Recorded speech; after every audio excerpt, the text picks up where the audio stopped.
No es la primera vez que hemos hablado de los 4 lados de la mente en el MBTI. Te dejaremos el link donde hablamos del tema en el pasado y donde nos enfocamos mucho más en la 8ª función, el demonio, y cómo es cada personalidad con su versión superego. Hoy queremos repasar lo ya explicado, ampliar un poco la información base y luego aplicar todo eso a consejos de escritura, concretamente a la creación de personajes, alter egos o enemistades. La teoría de los 4 lados de la mente viene del psicólogo John Beef y fue popularizada por C.S. Joseph. Es una teoría que indica que podemos alojarnos en hasta 4 personalidades a la vez, siendo la del ego la más reconocible, la que consideramos nuestra, pero moviéndonos entre las otras según nuestro momento vital o las situaciones que nos puedan influir.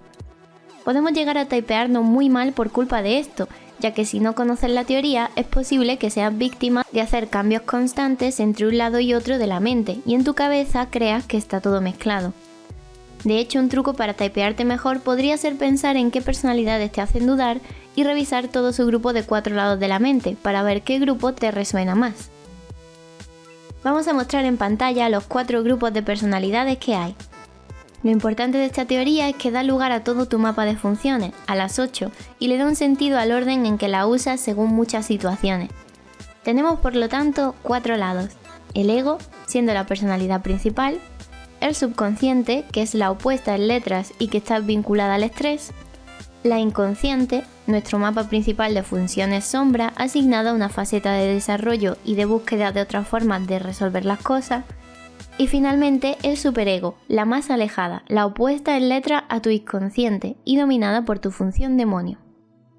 Aplicado a la vida real, no tenemos que considerar esta teoría como una forma de tener múltiples personalidades, sino más bien como movimientos de nuestra personalidad entre los grupos de funciones, a veces de forma puntual y otras veces alojados más tiempo del que querríamos, al punto de hacer nuestra una personalidad de otro lado de nuestra mente. Es importante conocer esto, sea o no una teoría totalmente acertada, porque en muchos casos sí que pueden darse personas que al atraparse durante años en un lado de su mente ya son incapaces de reconocer como suyo el de su ego. Llegando el momento sería realmente difícil saber cuál es su ego, si lo tiene oculto o si la persona en la que se ha alojado es su auténtico ego. Cada caso es un mundo y siempre habrá excepciones o historias peculiares en ese sentido. Y aunque es algo estereotipado, podemos aprender mucho de ciertos personajes de ficción en esto. La segunda parte del vídeo habrá bastantes ejemplos al respecto. Repasando entonces qué es cada cosa, el ego sería nuestra personalidad base, el subconsciente nuestra personalidad opuesta. Solo tienes que cambiar todas las letras de tu personalidad ego y ese es tu subconsciente. En términos de funciones, el mapa se da la vuelta y la inferior pasa a ser la dominante, la terciaria pasa a ser la auxiliar y así. Aunque lo vinculamos al estrés, también puede ser una buena forma de madurar esas funciones que son parte de tu mapa principal, pero que son un poco más insanas. Por ejemplo, un ISFP alojado en su ENTJ subconsciente, muchas veces lo identificaremos como alguien que de repente es mucho más hiriente, hiperproductivo, posesivo, pero también puede ser un recurso más sano del ISFP para aprender a trabajar mejor por su futuro, activarse o interactuar con los demás. Otro lado de la mente es el inconsciente, el que se accede por la función némesis. Será tu mapa principal de funciones sombra, es decir, todas las funciones de tu mapa, pero cambiando la letra E por la I. Un ISTJ pasará a ser ESTP, manteniendo el orden STFN en sus funciones, pero siendo todas diferentes. Esta personalidad funciona como alter ego, a la que recurres cuando quieres probar otras estrategias vitales, pero también como forma de madurar y expandir tu forma de hacer las cosas. Un ISTJ muy maduro podría usar toda la longitud de las letras S y T que tienen sus dos funciones principales, tanto en su ego como en su inconsciente, y hacer las cosas de forma más completa. En el ejemplo del ISTJ, esto se vería reflejado en una expansión a STP que tendría muchos más momentos de involucrarse físicamente en las cosas o de tomar decisiones rápidas y aprender otras formas de interactuar con los demás. A veces, eso sí, la personalidad inconsciente puede convertirse en una especie de máscara a la que recurrimos porque nuestra personalidad no funciona, y podemos acabar creyéndonos ser esa personalidad más de lo que querríamos admitir. El último lado, el superego, es el que está más alejado. Es la versión opuesta de tu personalidad inconsciente. En el vídeo de la función demonio hablamos muy a fondo de ello, así que si quieres entenderlo mejor te dejaremos el enlace. Resumiendo mucho, es el que sale cuando todo lo demás falla.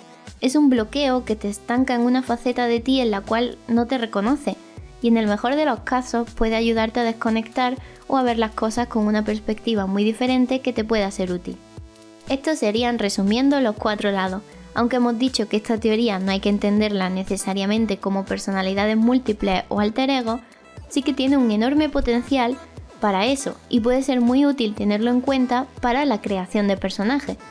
Por eso en la segunda parte del vídeo, además de poner ejemplos de personajes populares de ficción que interactúan con otros lados de su mente, usaremos esta teoría en forma de truco. Este truco servirá para crear personajes y funciona especialmente bien para 2 cosas, una un poco más optativa y complementaria, y otra mucho más recomendada y que creo que es más interesante. La primera, más estereotípica, es decir, la complementaria, es darle un pequeño matiz al concepto némesis, al rival o al enemigo del personaje. Es común pensar que 2 personajes antagónicos entre sí suelen tener una personalidad opuesta, o tal vez la misma, pero uno de los dos está en pleno grip. Y no es hasta que se cura que se descubre que son iguales, o que al menos lo fueron en un pasado lejano. Esas son 2 opciones que nos vienen a la cabeza, pero con este método de los 4 lados de la mente se añaden otras 2 opciones más, que pueden dar incluso más juego. Por supuesto que podemos usar cualquiera de las 16 personalidades para crear enemistades, y que existen este tipo de enemistades o rivalidades entre todas las combinaciones, pero si eres de los que intuye que usar a un igual torcido o directamente a un opuesto es algo que encaja, o es el mensaje que quieres transmitir, utilizar las otras 2 zonas de los lados de la mente puede ser una buena forma de crear enemistades variadas pero que funcionen con una sintonía mucho mejor de lo esperado. En el caso de los opuestos es muy popular, sería el subconsciente y hay bastantes ejemplos.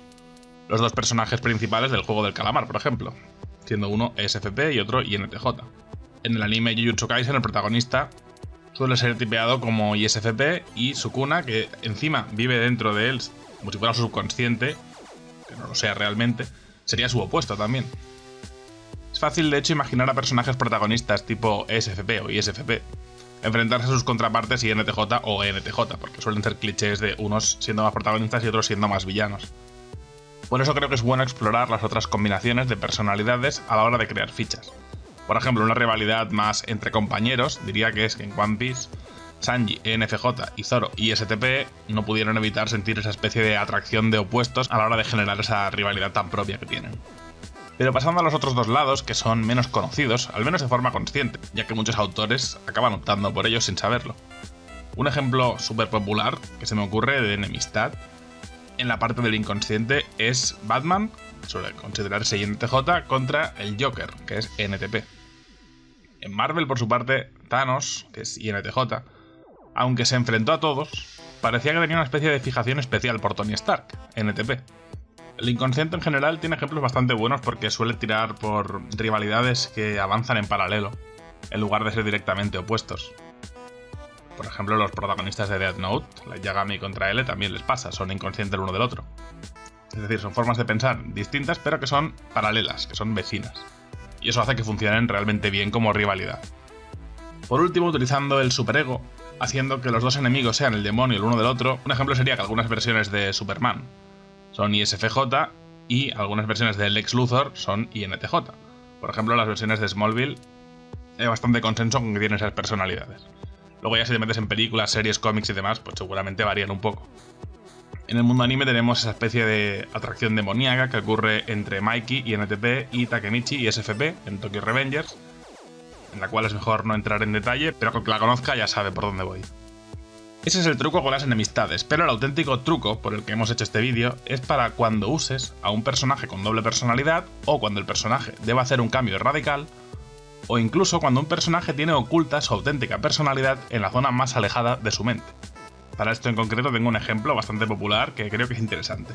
Si tienes claro el MBTI de tu personaje, o sea, su ego, hacer que su alter ego o que la personalidad resultante de su cambio radical termine en uno de los otros 3 lados de la mente generará un plus de solidez a tu personaje.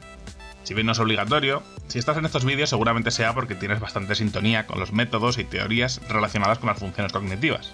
Así que es una recomendación para el que quiera jugar con el viaje de las funciones y con los lados de la mente de una de las mejores formas. Eso sí, cada uno de los otros 3 lados de la mente que no sean el ego suele funcionar de una forma distinta. El subconsciente, es decir, el opuesto en letras, más que como doble personalidad, funciona mejor como un cambio radical. Suele ser el resultado de cuando un personaje sobrepasa la función inferior y el grip hasta adoptar ese giro como su propia personalidad. El héroe que pasa a villano, o incluso viceversa, es un ejemplo clásico de ese viaje del ego al subconsciente. En el caso del inconsciente, es decir, tu personalidad sombra, normalmente el personaje tiene esa segunda identidad porque es el rol con el que se siente más cómodo cuando no va a ser el mismo. Nota esta personalidad como su vecina, pero dentro del edificio de su propio cerebro, y recurre a ella de forma inconsciente. Si al final se llega a instalar en esa personalidad, al punto de ser realmente su alter ego, funciona muy bien utilizando el camino del inconsciente.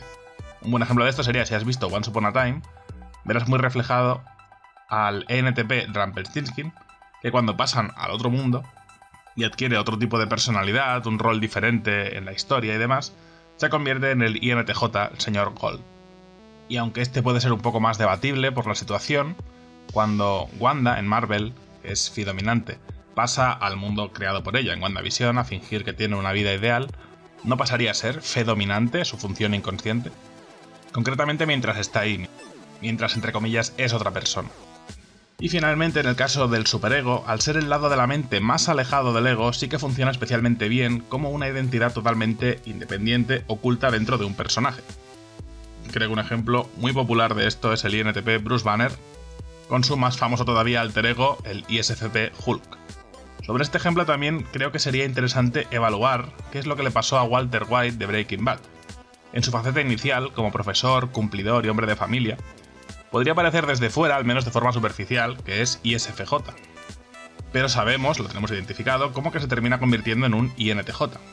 Uno podría pensar que su yo INTJ es el demonio, el personaje que ha hecho el recorrido a los infiernos y demás, el superego. Pero en su caso, seguro que no vivía amargado como un falso ISFJ, que no podría sacar a relucir su auténtico ego, el de un INTJ, hasta que se rompió por completo y en lugar de pasar a una personalidad que no sería la suya, realmente es donde encontró su personalidad. Con esta reflexión en el aire es el momento en que quiero dar la noticia de la que hablábamos al principio del vídeo. Algunos ya sabrán que me gusta escribir, como se ha visto con los relatos, o ahora mismo al hablar de las fichas de personajes. Y hace poco más de una semana me he abierto un nuevo canal de YouTube con mi nombre y apellidos reales, donde mostraré mis escritos, hablaremos de trucos de escritura y analizaremos o recomendaremos historias de toda clase de medios. Dentro de solo 2 días lanzaré El futuro tiene mi letra, una de mis novelas de forma gratuita en mi página web, con un breve capítulo al día. Además hoy, a la misma hora que este vídeo, hemos sacado un vídeo donde hablamos de fichas de personajes y métodos de personalidad, orientado a un público que no conoce tanto el MBTI, pero que sí que le pueden interesar desde lejos este tipo de cosas, MBTI, Enneagrama, Big Five y demás. Pensado para todos aquellos que quieran crear un personaje y acompañarse de estos métodos. Especialmente qué hacer y qué no hacer a la hora de utilizarlos. Tendrás el link a todo esto en la descripción. Me encantaría veros por ahí. Y hasta aquí este vídeo de los 4 lados de la mente y el truco para escribir personajes. ¿Qué te ha parecido? ¿Conoces otros personajes que tengan esta relación en su personalidad? Déjalo en los comentarios. Déjanos un like si te ha sido útil. No olvides seguir a Nordar en su canal de escritor y si eres nuevo por aquí, suscríbete a nuestra academia para seguir aprendiendo juntos. Nos volveremos a ver aquí, en Academia MBTI. Hasta la próxima.